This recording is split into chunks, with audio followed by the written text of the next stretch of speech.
coups, the takeovers of government and everything changing from the original setup of a prime minister and the president, that time Mutesa, the late, and now Obote taking over, after Obote, Amin taking over, and after Amin, the war which happened along the way from Mosh and so on. Finally, we got the president elected in unknown conditions of Obote II. Now, through all those challenges, our neighbors who were stable, they never copied or took any of these challenges which we had. Actually, for them, they were developing. So they had the opportunity to develop, and that's why you see that at one point or another, you find that Uganda is trailing a lot. It is just trying to catch up. They first lost more than 20 years after independence. Now, after all that, and we have achieved a level of stability since 1986, people have gone back to think and rethink and remold themselves towards development. Government has also moved away from only keeping security, but has also come in to support people to start develop themselves. In that essence, there are so many people who have now got engaged into development that in Kampala, you no longer find people just seated anyhow. People are either busy in furniture, they are either busy selling their bananas, they are either busy in their shops here and there. And that's why you hear the people involved into merchandise. They are busy petitioning the president from time to time on how to help them to improve on their income. Now, you can't just walk in and start stumbling into people's businesses.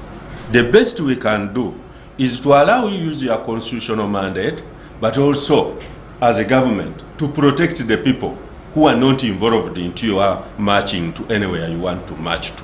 So is the deployment aimed at protecting, not stopping, okay, but protecting the people who are doing their business. As long as the police allows them, because also you just don't go to demonstrate on the road.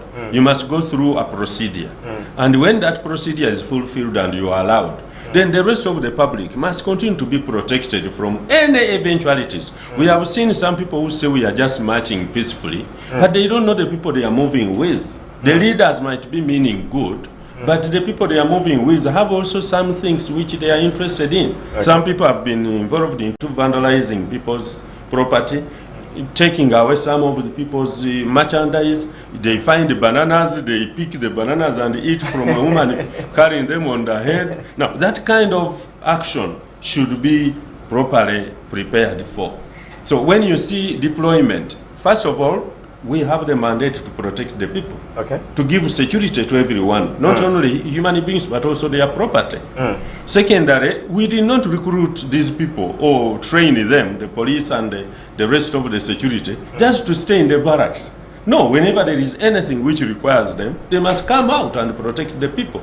There are people who want to take their sick people to hospital.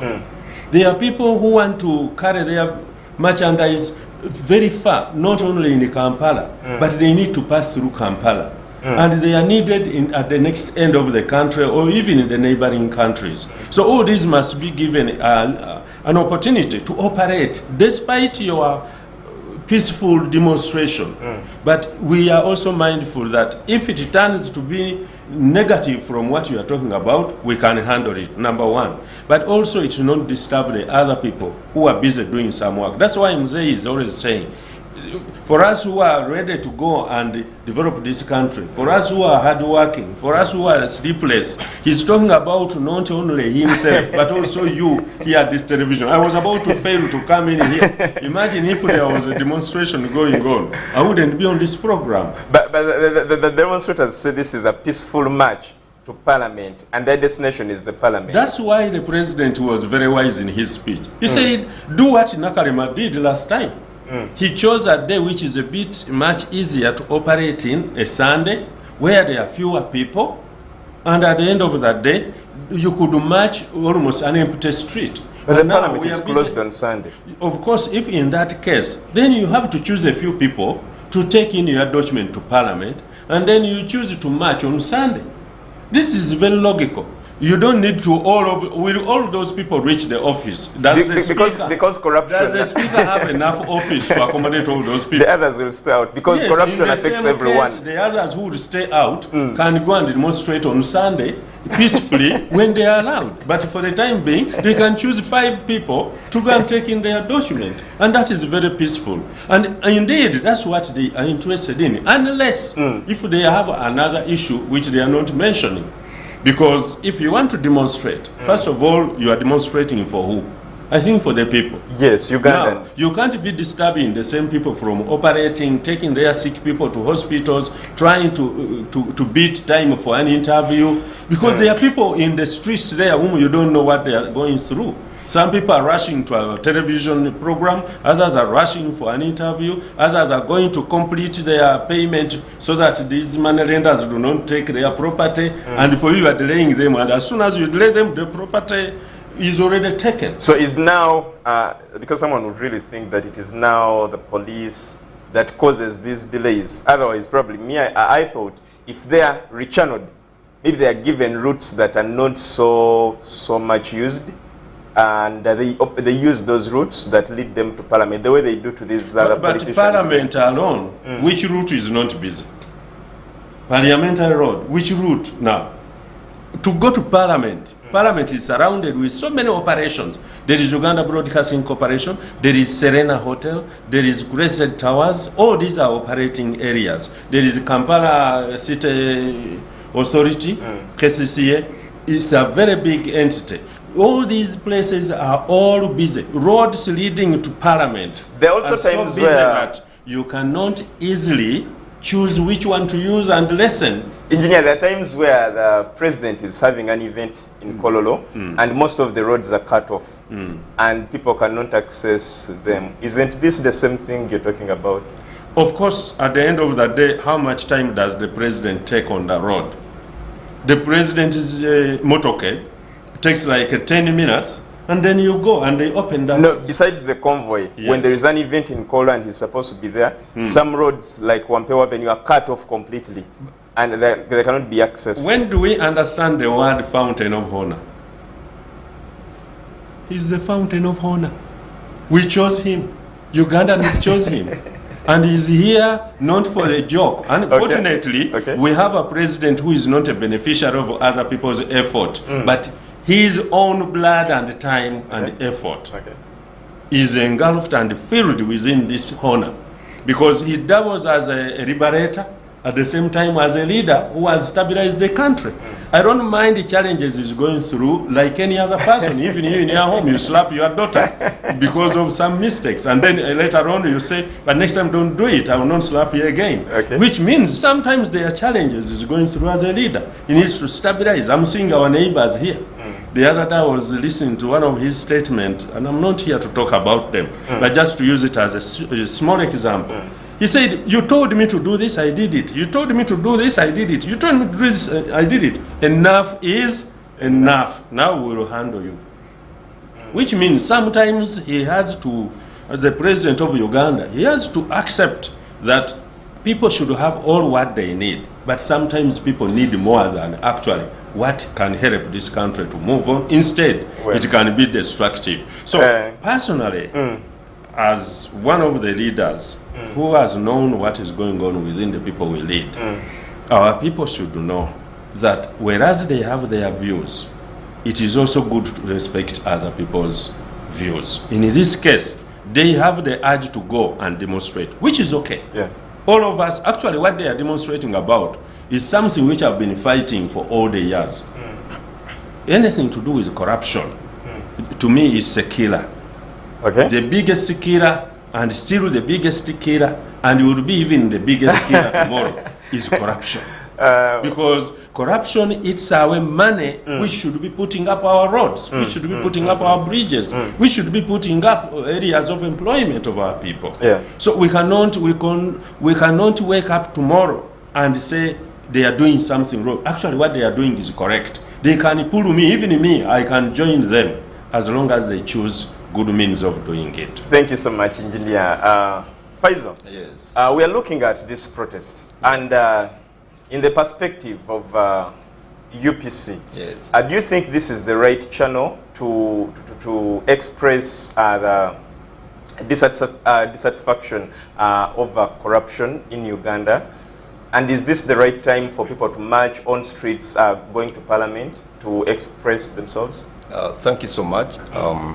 Allow me to clarify on something which Engineer made here. Yeah. About the dynamics, about the previous governments. I'd like maybe Engineer should have told people the dynamics of the overthrow of UPC government in 1971.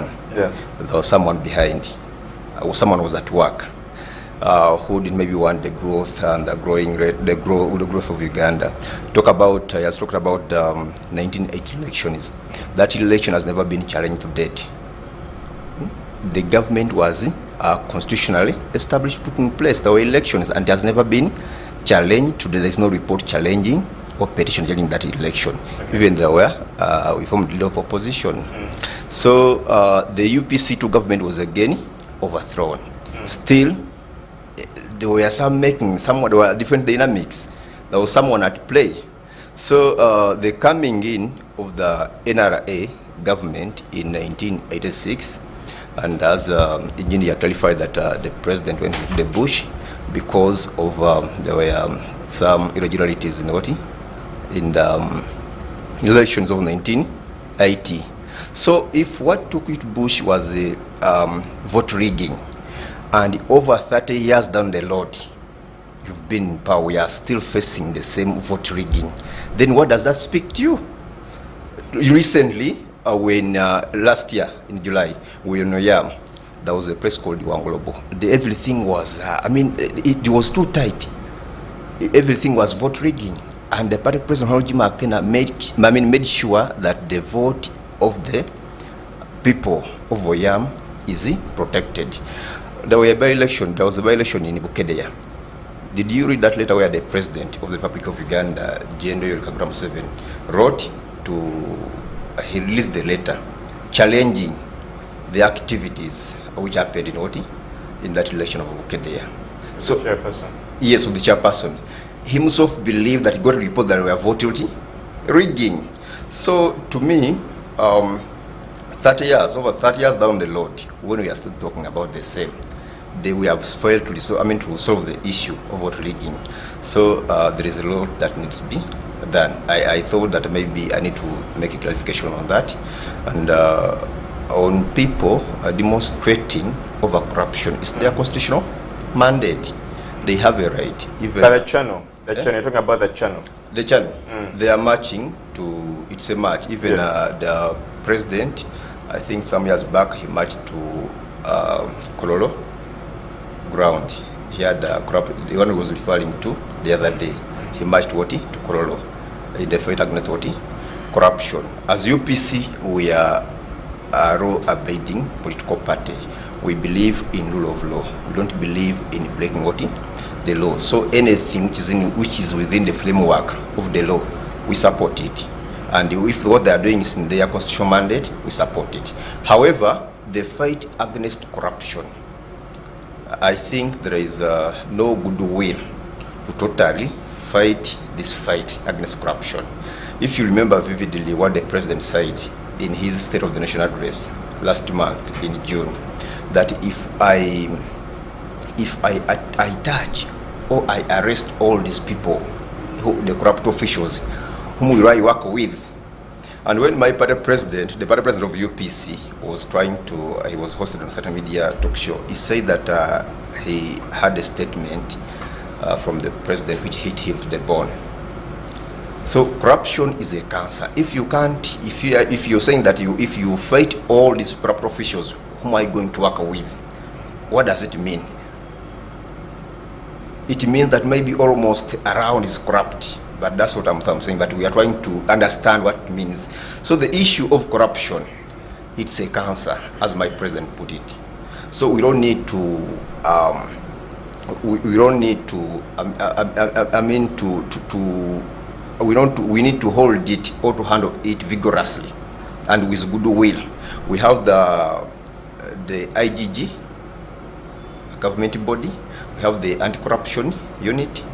Even the State House, we have the anti-corruption unit fighting corruption. There is even one, there is the new one. There is the investors protection unit. So when the president again launched recently the UR monitoring unit, for us as UPC, we said I think in the interest and saving the media resources we have for the taxpayers' money, we just need to empower these government bodies like the IG, like the anti-corruption court. Yeah, we just need to empower those bodies to ensure that they operate and they deliver. Because what we have faced as a country in Uganda, the independence of our institutions. We think they are not independent enough to operate and deliver the work. So what we need to put emphasis for us, or not only the government, not only government officials, but all of us as Ugandans. This fight requires concerted efforts. But this concerted efforts requires also demands the goodwill from the higher authority. In other words, UPC is not part of this demonstration. We don't need to say that, of course we are not part of it. We have just heard about it. So I don't want to say that we are part of the demonstration, but we have heard about it. So anyone... So do you support the demonstration? So long as even as you've just heard about it? So long as it's within the framework of the law. And the cause, you see, the cause is real. You just talked about it. The cause, I mean the fight against corruption. For us UPC, we have been at the forefront of championing, of calling upon government to ensure that we come with all measures, with all effective measures to fight effectively this issue of corruption, because it's affecting our service delivery. Look at our health services, look at our education, look at our infrastructure. Because if you allow corruption to thrive, the IGG report showed us that we lose over 10 trillion per year. But do you know what 10 trillion can make? We lose it in corruption. If you combine the budget of education, the budget of health, maybe the budget of agriculture, do you sum it up to 10 trillion? You cannot. You get? But that money we lose it in corruption. So that report alone is enough for us to effectively, rigorously fight this issue of corruption. And we ensure that our people get the service they deserve. So when Ugandans stand out to say that we are marching to parliament, we are protesting against corruption, why don't you then pick up the interest in the cause? For us, anything to do, I thought that anything to do with fighting corruption, we support it. But I wouldn't say that we are the one organizing the anti-corruption march. No, last time the president marched to Kororo, we supported, but so it was not us. But we say that we need a little more effort to fight corruption. So people, all including you, so it's your constitutional right to fight against corruption. So should we expect a banner or a billboard somewhere in Uganda House saying "Say no to corruption"? If you happen to come at our office, we have those flyers. Inside the office. What about out of the office, where the word Uganda House is written? You put a billboard there that says "Say no to corruption." That one alone is not enough. So if you say no to corruption, even if you have said it live on air, say no to corruption, has it gone? It has not gone. So we just need to do the deliberate efforts and effective ones to fight corruption, and that one starts with the higher authority. What are some of these deliberate measures that you're talking about? One, goodwill. First, if there is a goodwill by the government to effectively fight this issue of corruption, it will be done. Anything where the government has interest, it has always been a success. So long as they have interests in that fight, anything where the government has interest, it has already been a success. So the most important thing is goodwill. If there is no goodwill, I don't think we shall move great steps. So that's what's important. Then also to empower our institutions. Let us empower at the IG office. Let us empower our anti-corruption court. And also ensure that if we have these cases arising, we need to expedite the process of disposing of these corruption cases, and we know who is what. Okay. And they take up the There are charges. If someone is meant to be acquainted, let it be. If someone is convicted, let it be. And the world knows. And there must be serious consequences, grave consequences, that if someone, takes corruption, this awaits you. And there must be serious examples for us to know that this one was charged of corruption, this one was convicted, and this is what happened to this person. So if there are no examples, if there are no serious consequences about those people who are corrupt, about the officials who are corrupt, then we are not moving any steps. Well, we take a short commercial break. When we return, we are continuing with the discussion. We have quite a lot more to talk about. Therefore, stick with us. Issues at hand, powered by Protea Hotel by Marriott Entebbe. Comfort and luxury at its best.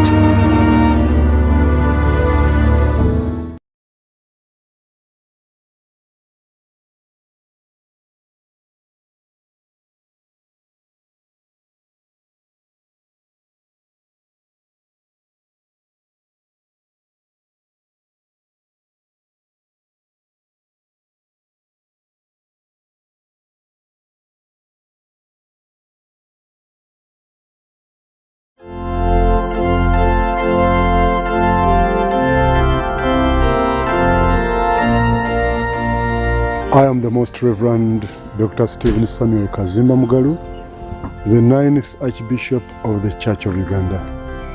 I just want to thank God for Church of Uganda Family TV, for her existence and the contribution the media house has made in our church and the country at large. And we are inviting men and women to pray for Church of Uganda Family TV and all media houses on 11th August, because this is actually their day. And 11th is such a great day. Please capture it. A day of prayer, a day of giving a gift, especially currently as we are raising 350 million shillings to help the Church of Uganda TV in ministries to expand their programs. You know, this Church of Uganda Family TV has helped us a lot. And let me call upon you, brothers and sisters, dear viewers, would you please pray for the media, 11th August. This is their day. Would you support as we join them to raise 350 millions for their programs? And I want to request that we want to pray for presenters, for leaders, and for resources to support our TV. God bless you and keep you. In Jesus' name, amen.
This is Church of Uganda Family TV, enriching lives.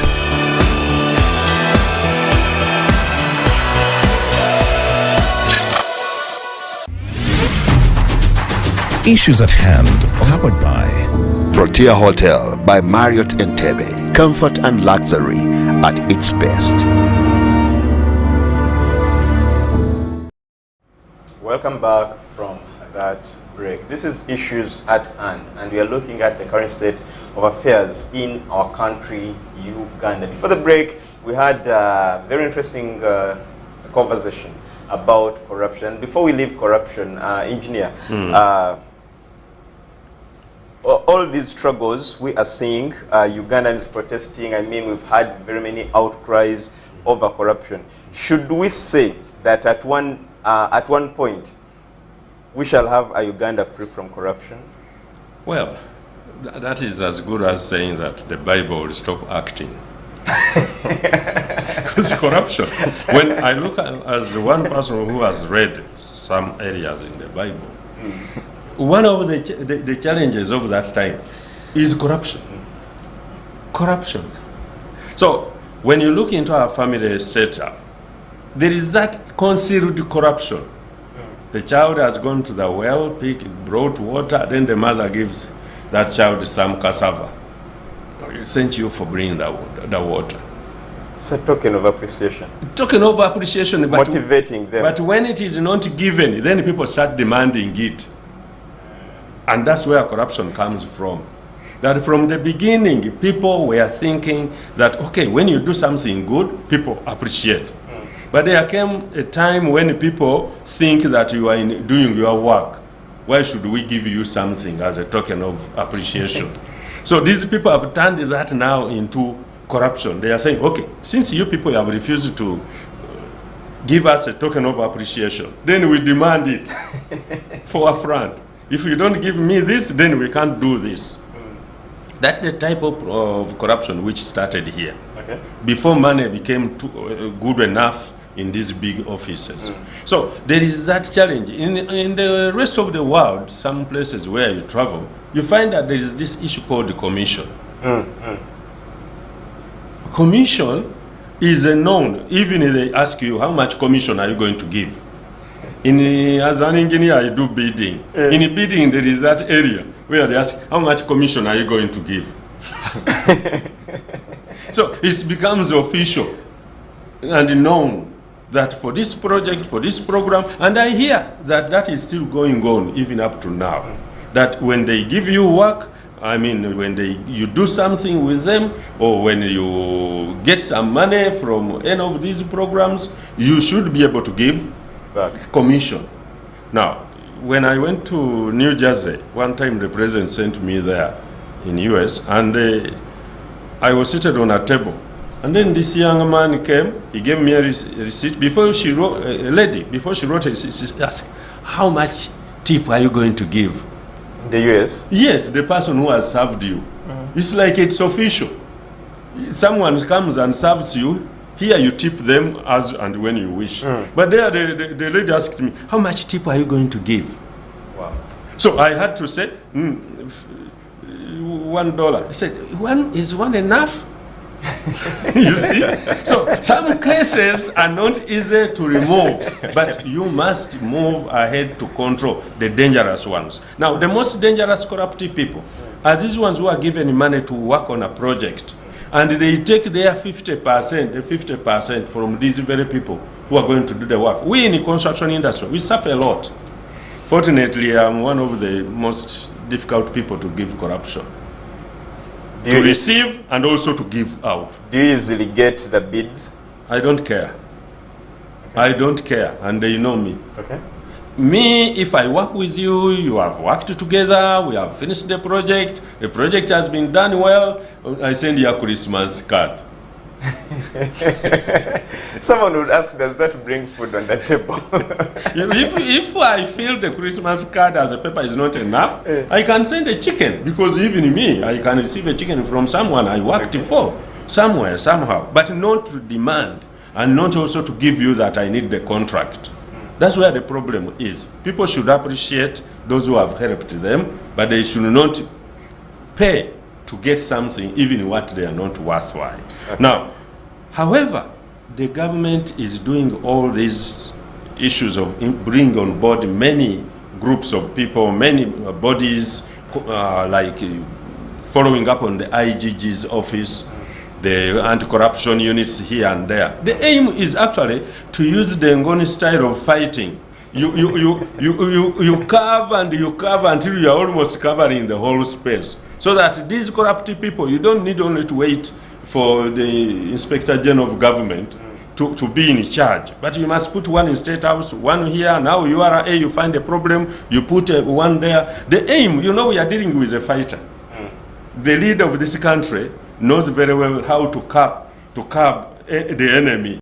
You don't curb the enemy by stationing yourself in one position and you say, now I'm fighting from there. Their enemy will know you and then he will target that area. You start covering around. You don't remove this one remains, but you continue covering until you have only a small space where you can catch them up. So the aim of the president, I can think, he's trying to make corruption risky. You have seen what he's doing now, what is going on in parliament, what is going on in government offices, and many of these people are almost resigning because they know very well that by the time they know this one, I'm already part of the team. This one will announce my name. By the time they know this one, I'm already in trouble. So if you see us doing that, the aim is to remove as much as possible corruption, making it risky. Okay. It might not be easy. For instance, you people, you know very well that HIV, we all know where it comes from. Yes. But the people had refused at the beginning. They were continuing. That's why we lost so many people. God forbid, for those who are listening, thinking that maybe I'm just... No, we are worried and we feel sad about the people they lost. I'm one of the people, because most of us have lost our people as a result of that. But until people saw people dying, then they started thinking, this HIV/AIDS is risky. I was at that age when I had grown up, when HIV was really very rampant and killing people. We had to withdraw, remove ourselves, by grace of God also, because sometimes when you are young, there is some level of recklessness. But now, many people go slowly. You never know. People go, first of all, check, and so on. So even corruption can be made risky. HIV was made risky, and what are the results? After becoming risky, it has now gone down. So I think the fight must be to make corruption risky. It might not be easy to totally remove it. Like one day the president said, I'm not God. Who says there be water and there is water, day and there is day and there is night? No, he's not president. I mean, he's not God. But at the same time, in this case, he's fighting and making corruption risky will be good enough to cut down on the numbers of people who are involved. But most important, when we are fighting corruption, it should be opened not only to the president and the government or the leaders or the executive, but we are the very people who are giving out this money. I've told you, I am not involved. Someone should come up and say, you gave me a nguzi here. No. And I don't receive.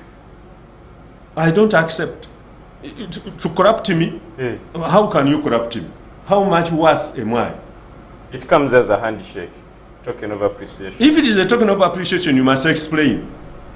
What are you appreciating? People used to come and appreciate. I say, but you, what is your problem? I did your work, I finished it. If it is you, my brother, who is at this level, whom we are with, he can take me for a cup of coffee. I'll take it gladly. Because I will know he or she is capable. But if there is that thing that someone is trying to corrupt me, that one will fail me to do my work. Will fail me to come and talk here. Because when I come to talk here, people say, but didn't we give you the other thing? We corrupted you. But if we agree on business, it is what? Business. So people, not only government, should learn to stand strong and say no to corruption. Because it starts from there. And also from families. You are in a family and someone is saying, we have to give that money to help us. They send their son, they send their daughter to go and send this money. Now that's a big problem. I was in church yesterday and a man in a collar told us that another man in a collar came and came with a daughter, and the daughter was the one giving in the envelope to this man in a collar. for corruption. Now, Wow. what kind of training is this? So we need to help the president, we need to help the government, and we need to stand as strong as possible. But the issue of demonstration is as good as all other people's actions, as long as it does not go outside the constitutional mandate. Okay. But the issue should be, if you are going to do a health camp, you must not put it where people are going to be totally disorganized, even when you are doing something good. Okay. You are supposed to be advised where such a health camp should be. Okay. So in the same way, even in this demonstration, the people behind it must be ready. Secondly, why do you use a system which is having some resemblance, which in one way or another has disorganized your neighbors, and you want to use something very close? There could be some wrong people who are behind your goodwill. Those who are organizing it in goodwill must remember that we have just had an incident where many youths are moving on the street, and some of them have died as a result of trying to disarray them. And at the end of that day, we don't want to have the same reminiscence. Okay. That's why I used the example that when we had our problems, they did not follow us. When we had our challenges, like my younger brother said, they were overtaken in 1971. Those people remained serious on their growth. When we had our challenges here in 1980, 79, they had their country moving on. They did not follow us. We should not follow other people because they have done this, then we should also follow. When we had the challenges, they were stable. If they have their challenges now, which we pray to God that we should not follow them because they should not destabilize us. For them, their growth now, which we are so much always talking about Kenya's. Oh, sorry, but it's not my duty always to talk about countries at this level. But I can use it since I've said it. When Kenya was growing and they were moving on, they did not look at us. At that time when we are suffering, they did not follow our system of taking over government, 9 presidents in a short period. If they have challenges now, we pray that their challenges go down and they start stabilizing. It's part of East African community, which we are. But we should not be following that because it can endanger our development. Otherwise, corruption, we are part of the struggle. Thank you so much, Engineer. Faisal. Yes. You talked about the deliberate efforts that the government should put forward. Are you optimistic that when the president when all those have been put in place, that corruption will be put to an end? I'll take you back to the goodwill. You see, when the budget was passed, the president sent it to Parliament for reappropriation. Wasn't it done? It was. Yes. So those are the kind of moves we want the government and the president takes. Effective steps and measures to fight this. As I told you earlier on, for us, anything to do with the fighting corruption, 100% we support it.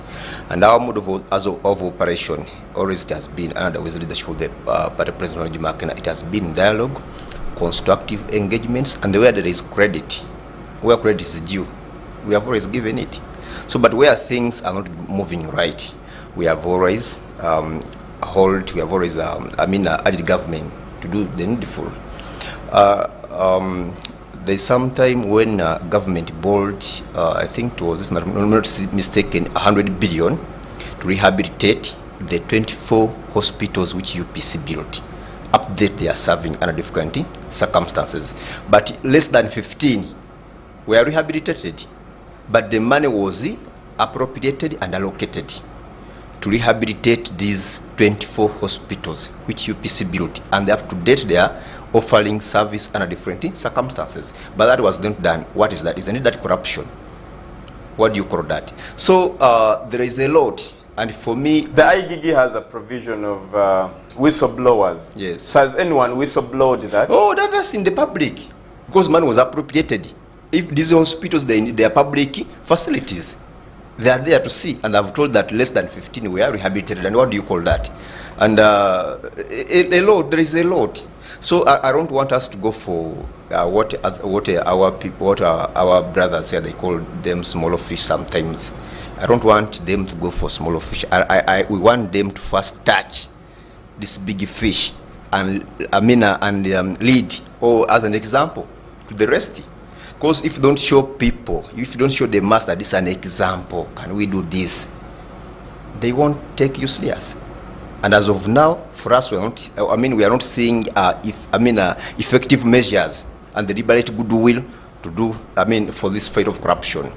The president was speaking the other day about. But Mr. Moderator, what is a bigger fish than the ministers in court, than the members of parliament, You can give. than the permanent secretary going through the. So, right now, I think more we are, bigger fish. although we might have started at small ones, but now the big ones are also. Let us in hope. the net. It is our hope that it will end well to our expectations as Ugandans, and that's what we want. Because the matter is in court, so it is now the court. Now we cannot discuss that. Let us give the court the opportunity to do its job.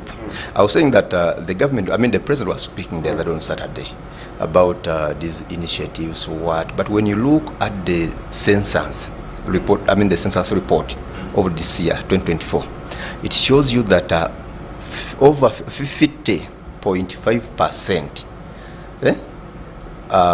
of the national population of Uganda, we are over 45.9, but 50.5% they are younger people between 0 and 17. 22.7% they are younger people between 18 and 30. What does that speak to you? Meaning that everything, whatever we do, we must focus our budget to these younger people who are below 17, meaning they are not even, they are below the age of adult. 17. So where should we, that one speaks to you or informs you where our budget should be focused. Look at education, and they are futurized in education. But what's allocated in the education sector? If you look at what government is contributing to finance the education of our younger people, one in UPE, the Universal Primary Education, it's 20,000 shillings annually per year. If you divide that by 3, we have 3 terms. We have less than 70,000.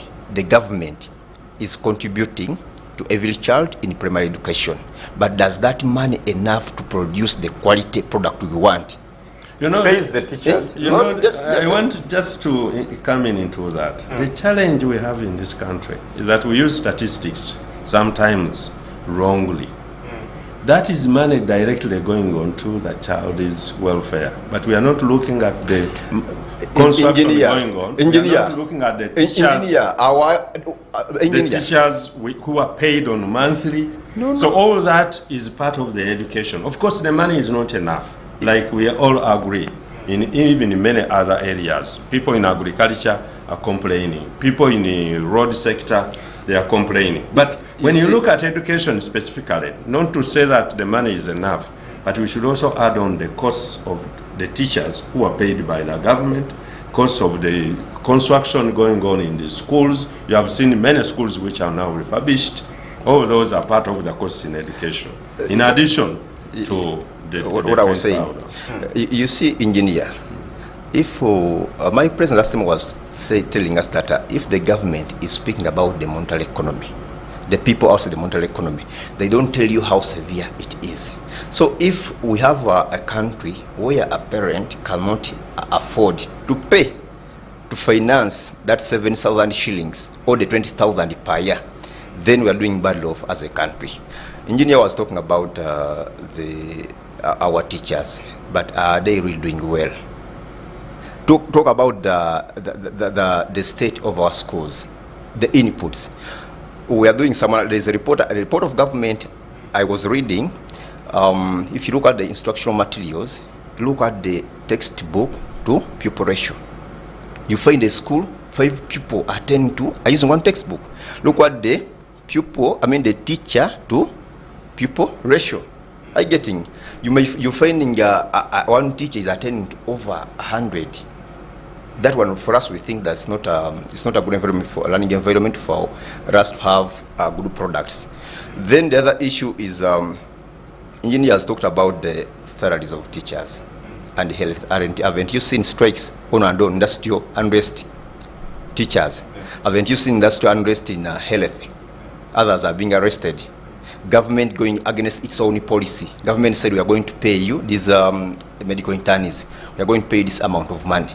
Then all of the sudden, the government says we don't have money. You even pay for yourself. Is that real? So we need to go back to the foundation, the spirit of our independence. So to me, this is not right. We had recently what was called the collective bargaining agreement under several unions, professional unions. But the government, what government did was again to do this discriminatory approach on the implementation of that policy. It's government again, dividing our people. You see, if you say you're going to give, you're going to enhance the salaries of sciences and then give those of arts, then what are you doing? Are you getting? We need to appreciate that all of us, we come from different disciplines. All of us, we are important. The science are very important. But I think the president has not totally refused. He has not said refusing, yes. But when it comes to implementation, and you say you people keep quiet, I get it. Because your time is coming. No. We don't need to divide. What is the morale? But of course, this is part of our prioritization program. We know when you are going to develop and you say you start all the roads at the same time, that's going to be very catastrophic. How are you going to put all the roads on Tamaka level? You must start somewhere. You see, so now the procedure of scientists benefiting against other trades in line with education or in line with those who are employed in government bodies is simply to say we must start from somewhere. Engineer, much as you're coming from government, yes. I want you to be honest and realistic to the country. You know, I want you to appreciate, to accept what that this is the election. For me, I'm not here for what I don't politicking. What I don't believe in is that we must blame the government for starting from somewhere. The government did not say that it does not appreciate the role of people who did not do sciences. Not at all. It's only saying, how do we improve our capacity? Have you listened to the president's statements critically? No, the president is actually, what is the basis of this? According to the president, he wants improvement in the development of our country through industrialization. And the goal is basically if I may ask you on that, scientists. Because when we get more scientists, they can help us to create and initiate in issues like the Kira motto and so on. Now, at the end of the day, how would you get scientists? Give more opportunity science teachers to do more and better by concentrating. We don't mind now if they are not yet doing it, but we believe when you are stabilized mentally because of your salary enhancement, then you can settle down and create a child who will like science, become a scientist, and be one of those who can develop the scientific world, which everybody is benefiting from. The electronic world now is one of the areas which people are benefiting from. And the industrialization we are looking for will need the scientists in place. Now, after that has been done and we get more resources, enhancement of all other people's incomes, salaries, and so on can be achieved. Instead of saying we distribute the little we have, and we achieve nothing. Well, engineer, let's Faizo wind up. Our time is also out. Faizo, can wind up. You see, for me, I wouldn't want just to come here to defend, but I want us to have a realistic conversation. You see what engineer was saying, that what's the journey for science, that we must first deliver this journey, then we pick this one. You see, when you take a child to school, it's additional knowledge. Then you start identifying the skills of this child. This one is in science, this one is in arts, you get. So they need to move hand in hand together. They need to move together as a force. And these are the same teachers. These teachers went to school, they are qualified, they are offering education. So when it comes to enhancement, it should be for all. Not to demoralize the efforts of them. Because if we do that, where we are going, not like it. Faizo, your closing remarks. Our time is already out. Okay, if I close on this, we need to ensure that whatever we are doing is in the interest of Ugandans. One issue where we have not done well, you see, agriculture is the backbone of this country. But what are we putting in agriculture? All these inputs which used to be there are no more. So we need to do that to ensure that at least there is something. The President talked about the regional integration. For us as UPC, we think that we need to restore the common services. The common services talk about the port harbors, which used to be hosted by Tanzania. Talk about the library, which used to be hosted in Nairobi, and here in the Tumuramye we had what? We had a branch. Talk about the East African Airlines, which was still in Kenya. Talk about the aviation school, which was here in Uganda. I don't know whether, if I'm not mistaken, it was Soroti. So for us to realize, to have a meaningful East African integration of community, we have to have those things in common. And also the other issue, Uganda, we are looking behind. Our people have gone far with the standard gauge railway. Talk about Kenya. There's man talk about Tanzania. They're having it rectified. So we need also to have standardized means of making our integration realistic. So as Uganda, we are lagging behind. We need to move a step whereby we match with what our colleagues in the East African community are doing. Thank you so much, Faizo. Engineer, our time is way out, but in just a minute, wind up for us this discussion. I think next time we'll discuss at length some of the issues he's raising. Yeah. Because I can see we have very limited areas of circumventing within this area where the president was talking about during his recent address. Yeah. My view is that the president is trying to give a bigger picture about what Uganda should be, and then the challenges we are facing in the short time. He was talking about the environmental issues because it has been one of the issues in the news and everywhere, especially in my area of Lubigi, and I still feel sorry for our people. I believe one day the president will get more explanation, especially on those people who went into those places before the environmental law was put in place. That's the area where I think the executive director of NEMA should look at and come in to find out exactly what do we do with people who were in those areas much earlier than the law on environment. Now, when he talks about the development and the people who are involved and showing us the factories and so on, he's trying to tell us that Uganda has moved a distance, at least away from the original setting. Now we are involved into manufacturing, we are involved into agriculture, commercial agriculture, and therefore the president is actually trying to draw people towards that. And then finally, the president is trying to say, please don't disorganize those who are working. If you are going to do anything, like I said, organize a Sunday. Thank you so much, Engineer. Thank you so much, Faizan. Thank you so much to you, our viewers. It has been Issues at Hand. We meet again tomorrow, same time, same place. Have a good day. Issues at Hand, powered by Protea Hotel by Marriott Entebbe. Comfort and luxury.